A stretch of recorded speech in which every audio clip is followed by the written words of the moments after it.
how to fix USB mouse not working on Windows 11. So hey everyone, welcome back to the channel. So in this video I'm going to show you how you can fix USB mouse not working in Windows 11.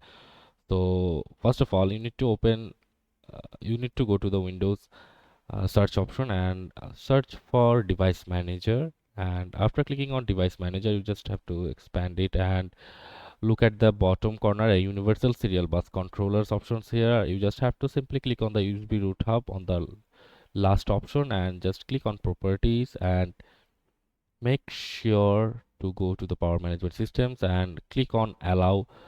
Uncheck the allow the computer to run off this device to save power and click on OK. And if this doesn't work with you, you just have to simply click on the AMD USB 3.10, the first option, and right click on it and click on update driver and click on search automatically for drivers and then close it.